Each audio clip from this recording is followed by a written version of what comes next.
Un soldat britannique mort en Ukraine oblige Londres à avouer officiellement qu'ils ont des soldats en Ukraine. Pendant des mois, le Royaume-Uni a entretenu un flou soigneusement calculé sur sa présence militaire réelle en Ukraine. Ni confirmation franche, ni démenti franc et catégorique. Officiellement, Londres affirmait ne pas avoir de soldats engagés dans le conflit, hormis quelques éléments chargés de sécuriser l'ambassade à Kiev ou alors des missions de formation technique. C'est ce qu'ils affirmaient, ils le disaient, ils le défendaient. Ce discours permettait de préserver une zone grise, très confortable politiquement, tout en évitant d'assumer une implication directe. Mais la mort d'un homme a suffi à faire voler en éclats le récit. Du moins, la mort de cet homme particulièrement, vu que ce n'était pas le premier. La Russie a été visée par 337 drones ukrainiens, faisant au moins 3 morts et 18 blessés. Le décès d'un soldat britannique en Ukraine n'est pas un simple fait divers militaire. C'est un aveu politique, littéralement. Un aveu que Londres n'a pas choisi de faire, mais qu'elle a été obligée de reconnaître. Le 9 décembre 2025, le ministère britannique de la Défense publie un communiqué inhabituel qui confirme la mort d'un soldat britannique en Ukraine lors d'un test sur les systèmes d'armement ukrainiens. Le ton est volontairement très prudent. On parle d'un accident tragique survenu loin du front, dans l'espoir évident de calmer le jeu et de contenir la polémique. Mais très rapidement, la presse britannique, notamment le Guardian, révèle l'identité du militaire décédé. Il s'agit de George Oley, 28 ans, caporal du prestigieux régiment de parachutistes britanniques. À partir de ce moment-là, le discours officiel ne tient plus. Pour la première fois depuis le début de la guerre, Londres reconnaît publiquement la présence de soldats britanniques en Ukraine et de fait leur implication directe dans les opérations militaires sensibles en Ukraine. Le mythe qu'ils ont passé le temps à raconter du simple soutien à l'assistance s'est donc effondré. Selon plusieurs sources concordantes relayées par la presse ukrainienne, plus d'une centaine de soldats britanniques seraient actuellement présents en Ukraine. On parle de plus de 100 soldats.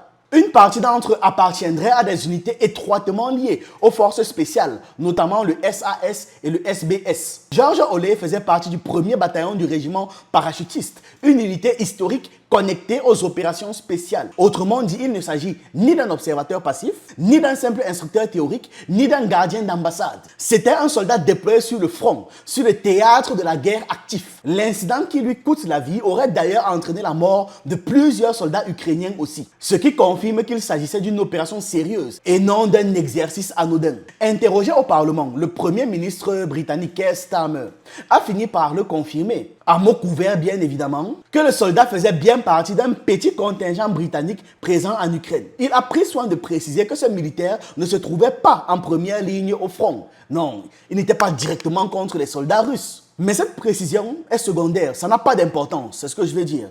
Parce que l'essentiel est ailleurs. La présence est désormais reconnue. Il s'agit du premier décès officiellement admis parmi les soldats britanniques en Ukraine, alors même que depuis 2022, plus d'une quarantaine de citoyens britanniques ont déjà perdu la vie dans ce conflit sous différentes formes. Le plus souvent présentés comme de simples volontaires ou alors des mercenaires qui ne sont pas liés au gouvernement. Cette fois-ci, le camouflage n'était plus possible. Du côté de Moscou, cette affaire ne fait que confirmer ce que la Russie affirme depuis le début du conflit. Pour les autorités russes, le Royaume-Uni est l'un des pays de l'OTAN les plus profondément engagés en Ukraine. L'ambassadeur russe à Londres, Andrei Kelin, rappelle régulièrement la livraison d'armes lourdes, notamment les missiles Storm Shadow, mais aussi la présence de formateurs, de spécialistes, de planificateurs militaires occidentaux sur le terrain. Moscou insiste sur un point fondamental. Ces missiles ne peuvent pas être utilisés sans assistance occidentale directe. La même logique s'applique aux systèmes américains HIMARS et ATACMS, qui nécessitent eux aussi un soutien technique et opérationnel étranger. Officiellement, pourtant, le discours occidental reste inchangé.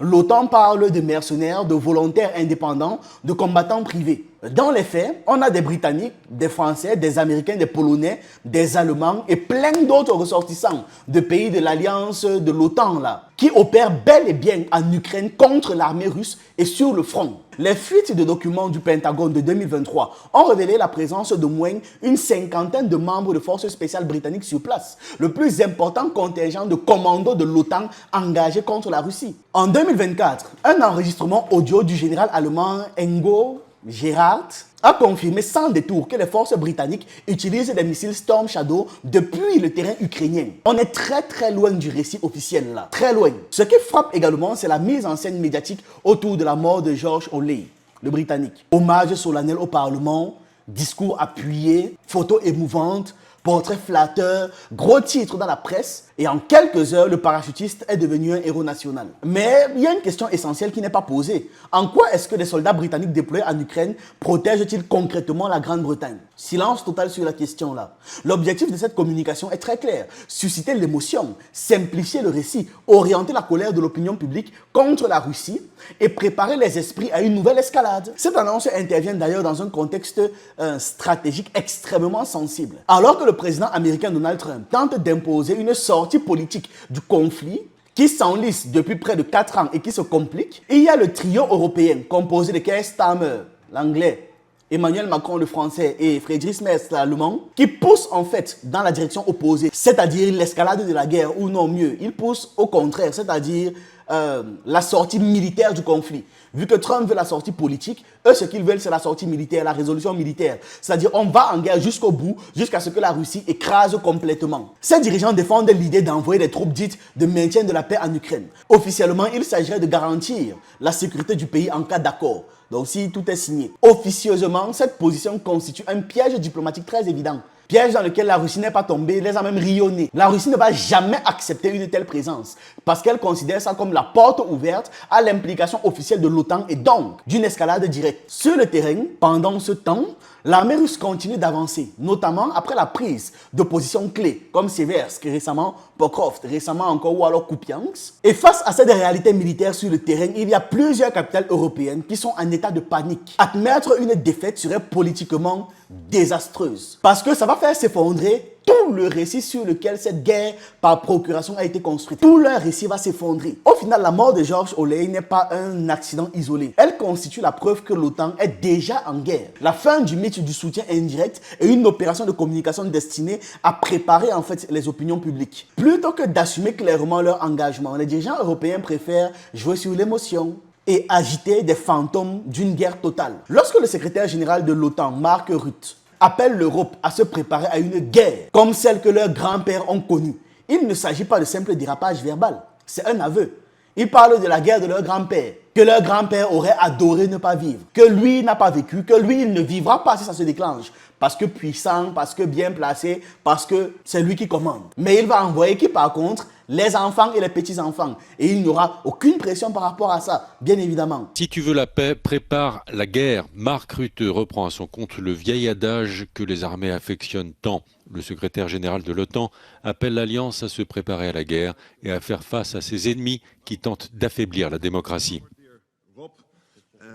To prevent war, we need to prepare for it. Le véritable danger aujourd'hui, ce n'est pas ce que fait la Russie, mais c'est surtout l'incapacité des dirigeants européens à accepter une défaite politique, une défaite militaire et leur volonté de prolonger une guerre qu'ils savent perdue au risque de conduire tout leur continent vers une escalade, vers une guerre tribale dont personne ne va maîtriser les conséquences. Sur le front maintenant, le ministère russe de la Défense a confirmé avoir lancé des frappes à l'aide de missiles hypersoniques sans donner plus de détails sur les cibles qui ont été visées. De son côté, le service d'État ukrainien des situations d'urgence a déclaré samedi que la Russie avait frappé le port d'Odessa en utilisant pour la première fois depuis le début de la guerre des missiles hypersoniques de type Kinzhal. Selon ce service, l'attaque aurait déjà fait des blessés et provoqué des dégâts sur les infrastructures énergétiques ainsi que sur plusieurs bâtiments administratifs. Moscou, de son côté, reconnaît l'utilisation de missiles Kinzhal contre différentes cibles en Ukraine, mais sans préciser où ces frappes ont eu lieu. Dans un communiqué séparé, le ministre russe de la Défense explique que ces frappes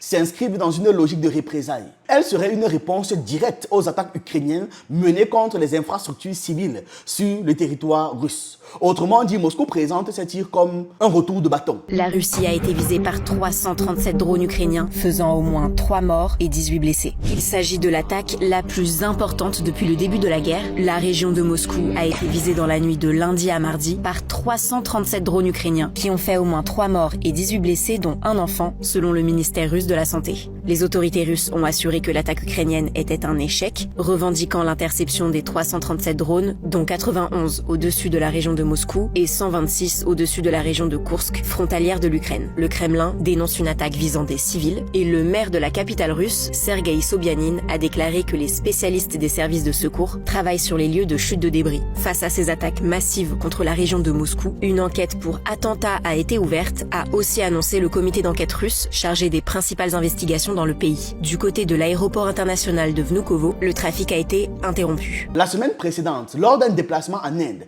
Poutine avait déjà laissé entendre ce type de scénario concernant les attaques visant les pétroliers en mer Noire attribuées à l'Ukraine via les drones Shia Baby. Le président russe avait averti que la Russie pourrait riposter en ciblant les ports ukrainiens en mer Noire. Si cela continue, nous envisagerons la possibilité, je ne dis pas que nous le ferons, mais nous envisagerons la possibilité de prendre des mesures de riposte à l'encontre des navires des pays qui aident l'Ukraine à mener ces actes de piraterie. Le moyen le plus radical est de couper l'Ukraine de la mer.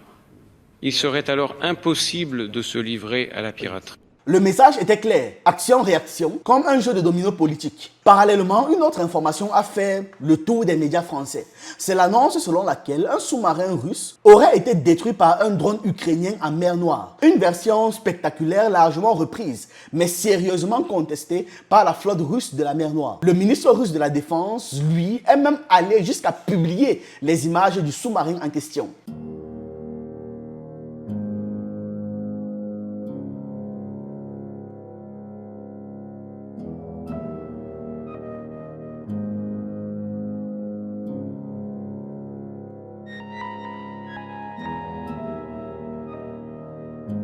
Dans l'espace médiatique français, le récit a pourtant été présenté comme un fait acquis. Un drone kamikaze ukrainien aurait détruit un sous-marin entier russe. Point final. Le tout avec une assurance digne d'un bulletin météo annonçant le soleil à coup sûr.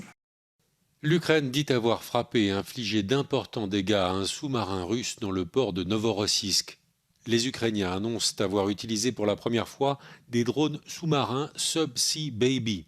Selon Kiev, il s'agit du sous-marin 636-3 Varshavianka, un bâtiment de classe Kilo qui serait désormais hors d'usage. Le sous-marin transportait des missiles de croisière Calibre et sa valeur estimée est de 340 millions d'euros. Depuis le début de l'invasion russe à grande échelle, l'Ukraine a frappé à plusieurs reprises des navires russes en mer Noire et les a repoussés dans sa partie orientale. Les forces ukrainiennes ont par ailleurs frappé en mer Noire fin novembre et début décembre plusieurs pétroliers accusés d'appartenir à la flotte fantôme de la Russie. Le problème, c'est que la certitude repose sur des informations qui, justement, n'ont pas été vérifiées. La flotte russe de la mer Noire a opposé un démenti clair et formel. Selon Alexei Rouliov, le chef du service de presse de la flotte, les affirmations ukrainiennes concernant la prétendue destruction d'un sous-marin dans la baie de la base navale de Novorossiysk ne correspondent tout simplement pas à la réalité. Il a été très clair. Il explique qu'une tentative de sabotage à l'aide d'un drone sous-marin a bien eu lieu, mais qu'elle a échoué. Ils ont pu stopper ça. Aucun navire, aucun sous-marin n'a été endommagé et les équipages poursuivent leur mission normalement comme si de rien n'était. À ce démenti s'ajoute donc un élément concret. Le ministère russe de la Défense a publié des images du sous-marin présenté comme détruit par l'Ukraine et repris comme tel par les médias occidentaux, y compris les médias français. Autrement dit, le naufrage annoncé ressemblait davantage à un mirage médiatique. Информация, распространенная спецслужбами Украины о якобы уничтожении в бухте Новороссийской военно-морской базы Черноморского флота одной из российских подводных лодок, не соответствует действительности. Попытка противника провести диверсию при помощи подводного безэкипажного аппарата не достигла своих целей. Ни один корабль или подводная лодка Черноморского флота, дислоцированные в бухте Новороссийской военно-морской базы, а также их экипажи в результате диверсии не получили повреждений и несут службу в штатном режиме. Dans ce contexte déjà fragile des négociations entre la Russie et l'Ukraine, ce genre de légèreté n'est pas anodin, c'est fait volontairement. À force de relayer des récits sans vérification sérieuse, il y a certains médias qui cessent d'informer et se transforment en simples haut-parleurs. De toute façon, ça a toujours été leur métier. Résultat, au lieu d'éclairer le débat, ils brouillent le terrain et continuent à affaiblir le processus des négociations déjà hautement tendu. Voilà, c'est ce que j'avais à partager avec vous dans cette vidéo. Dites-moi ce que vous en pensez en commentaire. J'attends vos avis, vos analyses et on se retrouve une prochaine fois.